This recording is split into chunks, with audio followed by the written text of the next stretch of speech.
Law number 27. Play on peoples. Need to believe to create a cult-like following.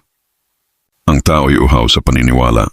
Gamitin mo ang kanilang pangangailangan para maniwala at ikaw ang magiging kanilang hari, propeta o Diyos. Malupit na paliwanag, utak ng propeta, galaw ng manipulador. Lahat ng tao ay may paghahanap sa kahulugan, sa buhay, sa trabaho, sa misyon. At kung ikaw ang unang mag-alok ng direksyon, pananampalataya at pangako, magiging alipin nila ang sarili nilang paniniwala. Ito ang sikreto ng mga leader ng kulto, karismatik na negosyante, o mga pinunong walang batas kundi ang salita nila. Hindi mo kailangang maging totoo. Ang kailangan mo lang ay magmukhang totoo. Kung kaya mong punan ang emotional gap ng mga tao, kahit anong sabihin mo, susundan nila. Kahit sa bangin, strategy ang mga mind dominators. 1. Magbigay ng simple pero malalim na mensahe.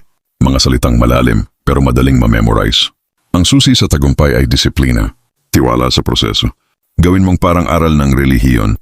Gumamit ng symbol at imahen. Logo, gesture, kulay o simpleng quote na inuulit-ulit.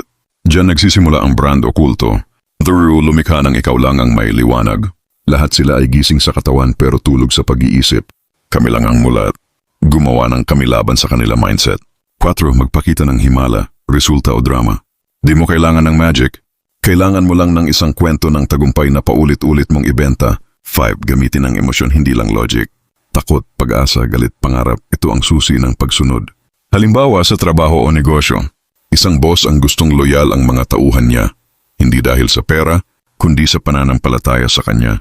Ano ginawa ang niya? Gumawa siya ng mission. Dito sa kumpanya natin, hindi lang tayo naghahanap buhay. Gumagawa tayo ng legacy. Lahat ng meeting, may speech, may mantra, may kwento ng mga taong sumunod at umasenso. Lahat ng bagong empleyado, may orientation na parang conversion. Ang dating, parang kulto. Pero ang epekto, fanatic na empleyado na handang mamatay para sa brand. Halimbawa sa buhay o relasyon, may lalaking magaling magsalita. Lagi niyang sinasabi, ako lang ang tunay na may malasakit sa'yo. Sila lahat iiwan ka. Bawat away may sermon. Bawat lambing may aral.